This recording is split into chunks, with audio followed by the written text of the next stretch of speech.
In the olden days, gladiators were put inside the Colosseum to fight against ferocious animals. Well, in this video, we get to recreate that because we have the Jeep Gladiator Rubicon who will go head-to-head against the mighty Ram 1500 Rebel. Two different trucks, yet brothers from another mother. Now, which of these two shall prevail? It's time for us to find out. Let's do this.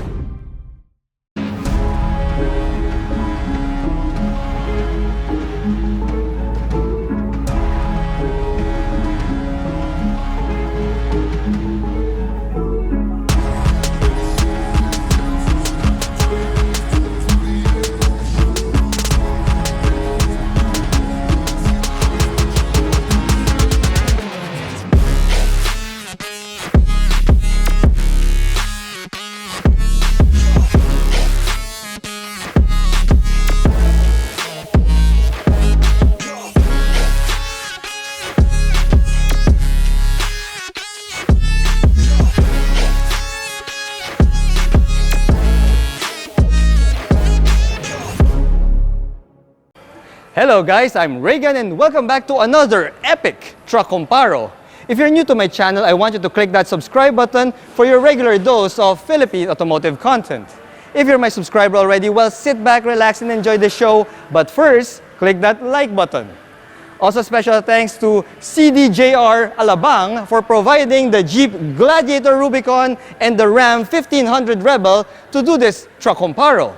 If you're within the area and you have a need for a Dodge or a Jeep or a Ram, well, head on down here to CDJR Alabang and check them out. For any inquiries, you may also contact the person in my pinned comment below. Now, some of you might say that this is not going to be a fair truck comparo because the Ram Rebel is more of a full-size premium off-road truck, while this Jeep Gladiator here is more of a mid-size contender. However, both of these trucks reside in the premium off-roading lifestyle truck category and their pricing is pretty close to each other, hence this comparo. Now, it's also natural for some people to cross-shop between these two trucks, so that's why we're doing this. Now, just like my other truck comparos in the past, we are going to assess both of these contenders according to the following categories and using my point system. So without further ado, let's do this.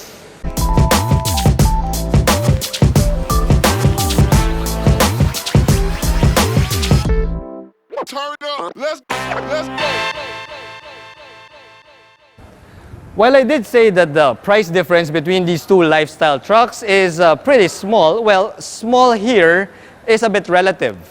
You see, if 500,000 Philippine pesos is chump change for you, then yes, the price difference is on the small side. You see, the Ram Rebel here has a retail price of 4,390,000 Philippine pesos, which is not really cheap by any means, but it seems like a very good value when you compare it to the retail price of the Jeep Gladiator Rubicon. You see, the top-spec Gladiator Rubicon has a retail price of 4,990,000 Philippine pesos, which is, as I said, 500,000 pesos more expensive than the Ram Rebel. So, it's more of 600,000 pesos more expensive. So, because of that, guys, well, the Ram 1500 Rebel takes 5 points in the price category, while the Gladiator Rubicon takes 4 points. Now, why 4 points and not 3 points for this beast? Well then, guys, if you have the bones to buy any one of these two premium lifestyle pickup trucks, well then, that 600,000 peso price difference, that's chump change for you, so the Gladiator gets 4 points and not 3 points.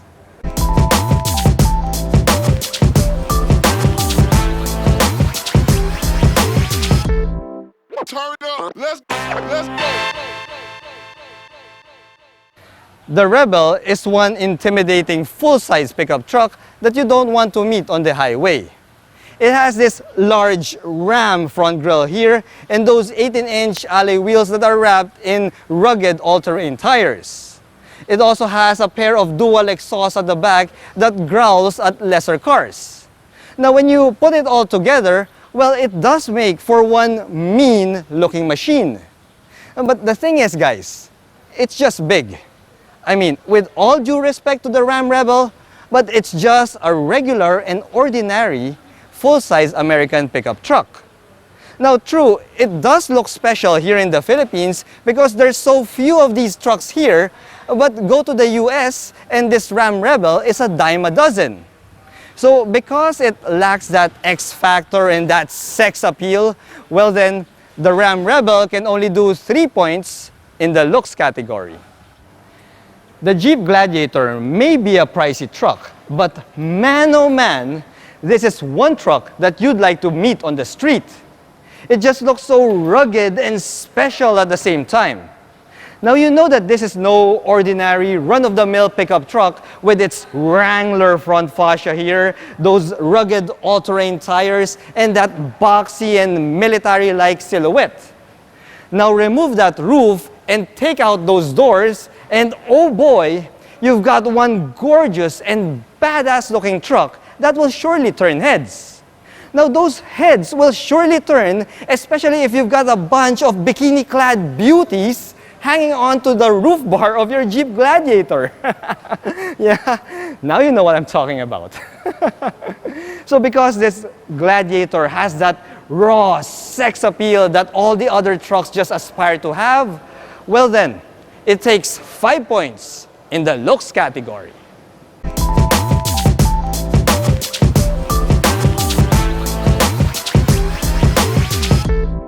Turn up. Let's go.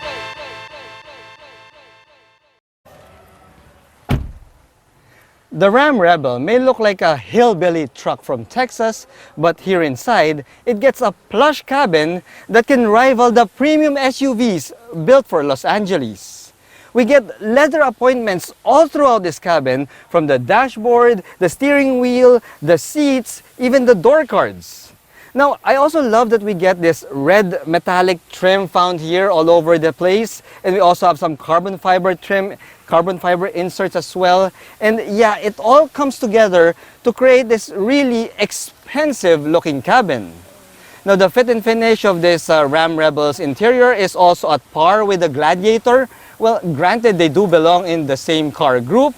So yeah, because the Ram Rebel also gets this really premium and luxurious looking cabin that we don't really expect to see in a full-size workhorse American pickup truck, well, it takes 5 points in the cabin materials category.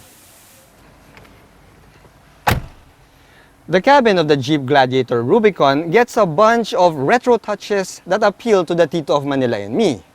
Now it also gets some premium leather materials here, from the seats to the steering wheel to the top of the dashboard, and the material itself is pretty similar to the one found in the Ram Rebel. Now of course the Jeep Gladiator also has a slimmer dashboard here, and the ergonomics of this thing is also on the upright side. As I mentioned, it feels like a little bit more retro than the Ram Rebel. Now, it's really just a matter of preference, guys, and luckily for this Jeep Gladiator, well, I am liking this layout. So because of all that, guys, well, this Jeep Gladiator also gets 5 points in the cabin materials category.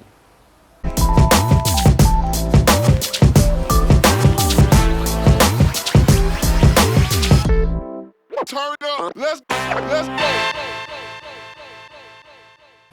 The Jeep Gladiator gets a bunch of off-roading bits that make it a truly capable off-roading pickup truck. It gets a rear and front locking differential, plus it also has an auto-disconnect sway bar in case you need maximum articulation. Now when it comes to the tech bits found inside the cabin, well, it does get an 8.4-inch touchscreen infotainment system that comes with Apple CarPlay, Android Auto, Uconnect, and the image of a reverse camera. However, when it comes to the safety side, guys, well, this thing is a little bit behind the Ram Rebel. You see, it only gets 4 airbags here, mainly because the doors can be removed and it only has blind spot warning and rear cross traffic alert. So because it's a little bit behind when it comes to safety, well, the Jeep Gladiator Rubicon can only take 4 points in the tech and safety category. The Rebel is fully loaded when it comes to tech and safety. It also gets a four-wheel drive system plus Bilstein performance dampers for off-road duties, although yeah, it cannot really take on more technical off-road trails like how a Gladiator can do. However, the Ram Rebel gets back at it with a larger 12-inch touchscreen infotainment system that comes with Apple CarPlay, Android Auto, the image of a reverse camera similar to the Gladiator, plus we also have an electronic parking brake here and power adjustable front seats. Well, the front seats also get a heating function, so there's also that. Now, when it comes to safety, well, the Ram Rebel pulls ahead. It gets 6 airbags plus all of the safety bits that you are now seeing on your screen. So because the Ram Rebel is more convenient and well, essentially safer daily driver, especially if you're just staying on civilized roads, well, the Rebel takes 5 points in the tech and safety category.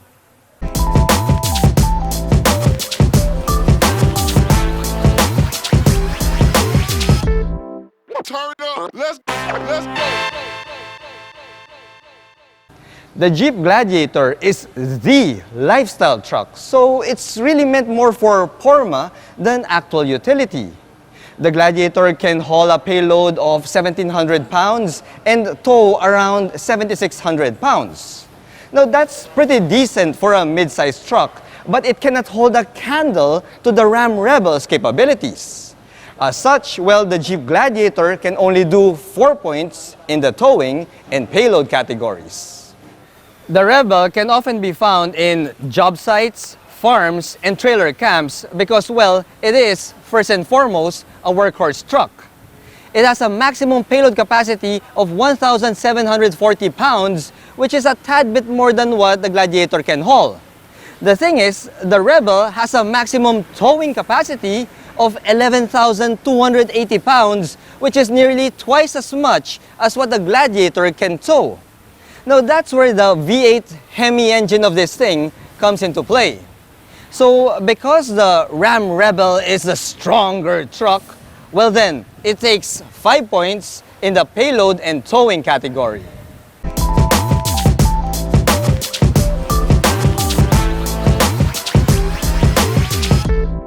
Turn up. Let's go.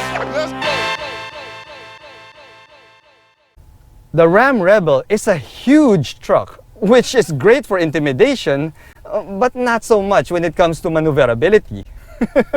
I mean, I'm having a difficult time driving it around this parking lot, so imagine taking it out on a tight and narrow Manila city street. Yeah, you get what I mean? Now, it also has a V8 Hemi engine, which makes for dismal fuel economy when you compare it to the V6 Pentastar found in the Gladiator. Now, it does have more power than its rival, but then when it comes to some hardcore off-roading performance, well, this Ram Rebel is truly capable, but it cannot match the technical capabilities that the Jeep Gladiator can do. Now, it does have a comfortable drive, I'll give it that, but somehow, it doesn't really feel as special as the Jeep Gladiator. So because of all that, guys, well, the Ram Rebel can only do 4 points in the driving category. The Jeep Gladiator is down on power and it's smaller when you compare it to the Ram Rebel, but that means that this would be much easier to drive around tight city streets and even tight parking areas. I mean, I wouldn't even mind driving this thing in a mall parking slot versus the Ram Rebel. Now, the Jeep Gladiator is also equipped with a smaller V6 gasoline engine, plus it also has a lighter curb weight, so the fuel efficiency of this thing will be so much better than that of the Ram Rebel. Now, when it comes to its core driving purpose, which is to go off-roading, well, this Jeep Gladiator can tackle more technical off-road courses or off-road trails than the Ram Rebel could ever do. Now, if you remove this roof and remove all of those doors, well, this Jeep Gladiator will also give you that really special driving experience that the Ram Rebel can only dream of. So because of all of that, guys, because this thing is, it excels in its core driving purpose, plus it's also more fuel efficient and it's easier to maneuver around the city, well then the Jeep Gladiator takes 5 points in the driving category.